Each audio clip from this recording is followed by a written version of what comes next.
Hello, Utah Jazz fans. This is me. Sorry that the post game is not a Google Hangout. And yeah, new look. I guess sports is all about trying to break streaks and so forth. And we had just lost 3 games in a row, so I thought I would look like a construction worker or something. All right, so this is the SLC Dunk immediate post game Hangout reaction video, and it's just me tonight because I don't live in Utah and everybody else went to the game. So I am going to be looking quite a bit on my other screen because that's where I have most of my details. I listen to you guys, and I'm going to try and not make this an hour long like it was last time. So first of all, okay, we beat the Lakers. That's super awesome. We played at home, which is good because we're not doing well on the road, and it's always important for us to establish winning at home. Secondly, it was a kind of weird game. You kind of expected the Lakers to make their run.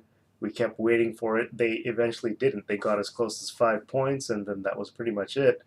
They looked disinterested down the stretch. Kobe asserted his will at the end, but nobody else seemed to be helping him, and that was kind of weird.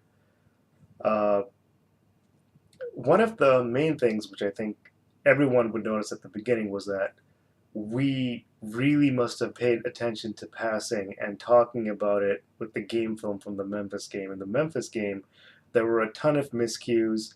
We would get the defensive stop, we would get the rebound, and then we would somehow flub passing it from the big man to the guard. Or we try to make an outlet pass that was a little bit too cavalier, or even in transition when we had numbers, we would go for the sub-optimum pass instead of the better shot, which in the case of Mo Williams would probably have been a pull-up jumper. We all probably remember that one play where he tried to thread the needle between two Memphis players. None of that happened in this game. Yeah, we had a few turnovers as well, but it wasn't as bad. And plus, almost immediately you did see an improvement that if one of our bigs was getting the ball, he would gather the ball, then make eye contact with a guard or a ball handler, and then once the coast was clear, then he would pass it. I think that this is something that Ty Corbin must have hammered home, or some of the other assistant coaches, or just something that the players noticed themselves when looking at the game film. And it's day and night with what happened in the Memphis game and this game. That was definitely something to be happy about. If you weren't already happy enough with a win at home against the Lakers, it just doesn't get any better than that. Being a Jazz fan since the 80s, my first real experience with the Jazz was that 87-88 series in the playoffs against the Lakers. So that's kind of what it's really all about for me, is like my frame of reference is fighting hard against LA. And I think that we did that tonight. It wasn't the perfect game. The teams were trying to set up different types of paces. It was more of a grinded out game. The Lakers, they have so many talented players that it's only making sense for them to play in the half court. I think that, oh boy, it's kind of hard to talk nonstop. I don't know how David Locke does it. All right. I think that the referees were a significant issue, and they always are for Jazz games, because either they're going to let us play our physical style, and they usually do at home, and that works out great, and we don't complain.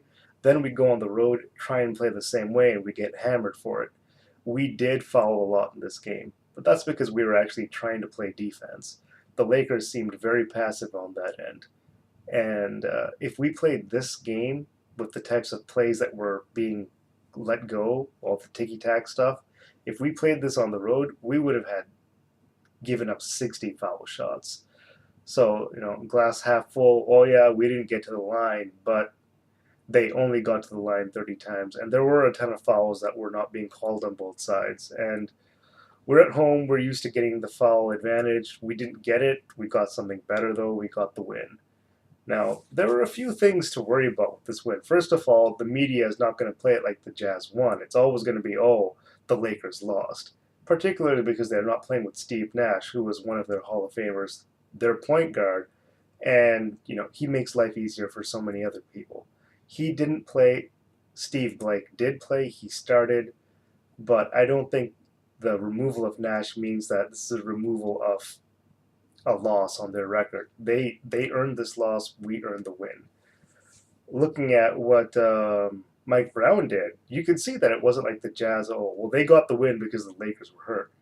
Pau Gasol played 36 minutes. Ron Artest, Meta World Peace, played 37. Dwight Howard played 37. Steve Blake, their de facto starting point guard, and he's an okay point guard. He played 36, and Kobe played 37. So all of those guys are between 75 to 77% of the available minutes at their position. And in total, those five guys played 183 minutes out of 240, and that's 76.3%. On the flip side, Tyrone Corbin, he mixed it up. It's not like he just played his starters to beat up on an injured Lakers team. Marvin played half the game, 24. Paul played 30. Big Al played 35. Mo played 34, and Gordon played 33. And all total, that is 156, whereas the Lakers played 183. So the disparity is 65% of the game was played by our starters, whereas 76.3% of the game was played by theirs. Clearly, there's a big difference in the benches, and I think that was the difference. Their bench was deplorable. They only managed 12 points out of 4 guys, whereas Randy Foye off the bench had 17 points by himself. I'm going to get to Foye a little bit later, but just to run down a little bit of the bench, their bench was Jameson, Devin Ebanks, Jordan Hill, and Darius Morris. Plus minus isn't a perfect stat, but they were a minus 42, like a net minus 42, those 4 guys. Our Jazz bench of Derek Favors, Enes Kanter, Jamal Tinsley, Alec Burke, and Randy Foye were a plus 43. They didn't go at each other, clearly, because their bench hardly played. Our bench definitely did, and our guys were playing against some of their starters. There were significant periods where Dwight Howard was being defended by either Kanter or Favors. It's not like Dwight only played against our starters. He played against our guys who were under 23 years of age. And, it worked out well for us. They finished with, they being the Lakers, finished with 12 points, 16 rebounds, 1 assist off their bench. We had 36 points, 9 rebounds, 6 assists. I will point out Jordan Hill did have 12 rebounds off the bench, and he went to the line 4 times. Their bench went to the line 7 times. So their bench went to the line a whole lot more than some of our starters did. So that's kind of funny. If I wanted to run down some of the highlights of the bench, because I think we all saw some really great stuff out of our starters. Favors and Kanter were playing good defense in their first stretch. Kanter did gamble a little bit more in his second stretch in the second half. Favors had 2 blocks. But overall, I think that they didn't disappoint. They played hard, they were active, they were trying to get deflections. They weren't going to play 30 minutes, so it's not like they needed to save all 6 fouls. They could have gone after it a little bit more. Tinsley, I'm beginning to wonder if he's just treading water here until Earl gets back, because he has no offensive game. The pick and rolls with him were absolutely useless because both defenders would just go with the roll man or play in the passing lanes. It wasn't looking good for him. Alec Burks, I think that in the whopping 11 minutes he played quite well. He didn't break any of the offensive sets. He had 2 assists in 11 minutes with no turnovers. He took 2 shots. One of them was that great Ronnie Brewer play dunk. The other one was a transition layup where possibly he could have gone to the line. But with these rests, whatever. So he shot 50%. He also, what was the other thing? He played very good defense. He came in at the small forward spot at one point and had to defend Ron Artest, who outweighs him by 40 pounds at least. He's much stronger, and he didn't embarrass himself. He is quite good against Kobe because he is athletic, probably much more quicker than he is at this stage, and he's still pretty long and big. Burks did a good job on defense, and as I mentioned before in the other hangout, was that the way that he's going to actually get on the floor is if he establishes a defensive cred, because there's no way that he's going to be shooting better than Randy Foye, and that brings us to Randy Foye. He went 5 for 9 from 3 tonight. He really saved our butts because we needed some scoring punch, and he definitely was that guy. He's been that guy off the bench all season long, and hats off to him. He shot very poorly in the preseason. He's not shooting poorly anymore. And that's great because We need to ride this hot streak for as long as it takes. He can't be hot all season long, but he's hot now, so I'm glad that we're using him. Um, he did look very bad on defense. He was absolutely destroyed in the fourth quarter by Kobe. It seems like he's had his hands full with everyone this season. Vince Carter was giving him trouble. Danny Green was giving him trouble. And clearly Kobe, even a disinterested Kobe playing on a lazy Lakers team like right now, is still going to get whatever he wants.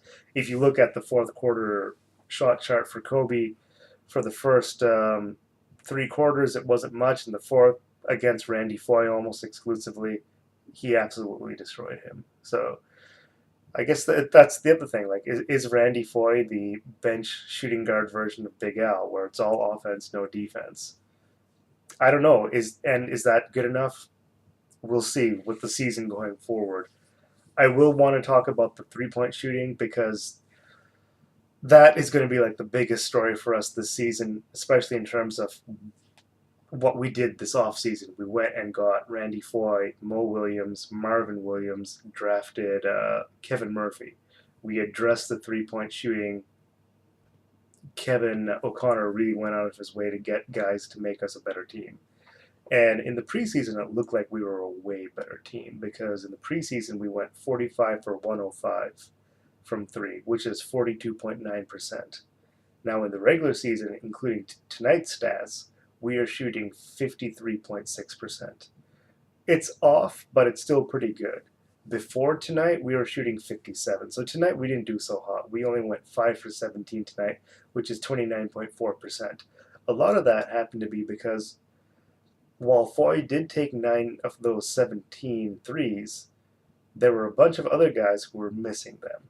Now, Mo Williams didn't take any threes tonight, so if he did, I'm sure our percentage would have been a bit better because he's doing really well this season. This season, Mo is shooting 36.9%. Randy, he's shooting 46.4%, which is a big improvement because in the preseason, he wasn't shooting that hot. Combined, those two guys for the Jazz have made 20 of our 47 threes, which is 42.6%. The rest of the team have gone 11 for 40%, which is only 27.5%. Now, I know this may seem pretty boring with all these numbers and stuff, but I think we saw tonight that a lot of guys were missing threes, and we can't get by on just two guys helping out in that regard. Just like you can't get by on two guys playing defense, you can't get by on two guys who are trying to make passes. You have to have a full team effort. We saw that for most of the game. Everybody was trying to help each other on defense. Guys were making the extra pass. Paul Millsap was fantastic in that regard. Randy Foye took 11 shots and had 0 assists. But he was the designated shooter, the DH in baseball. He hit a few home runs for us. He hit 5 threes. It's great. I think that's what he's doing. That's what he was brought here to do, so I can't really complain about his offense. I will complain about Marvin and Gordon, though. Marvin is shooting 23.1% from 3. Gordon is shooting 21.4% from 3. In the preseason, Marvin shot 57.9 and Gordon 40%. So for both of those guys, from the preseason to the regular season, their 3-point shooting percentage is halved or worse. They're going to have to step up if our team is going to continue to be able to be effective and hard to defend from outside. It's up to the rest of the big guys to keep going, but, happy with this win. I really have no idea how long this is. We have a doubleheader coming up with Denver and Phoenix Saturday and Sunday. The Saturday game being the Guess the Game Score game. And yes, we will have a full breakdown of the Lakers game later on this week with another video that we're going to film tomorrow. So thank you so much for watching. This has been Amar for SLC Dunk. This is the solo one-person post-game immediate reaction thing.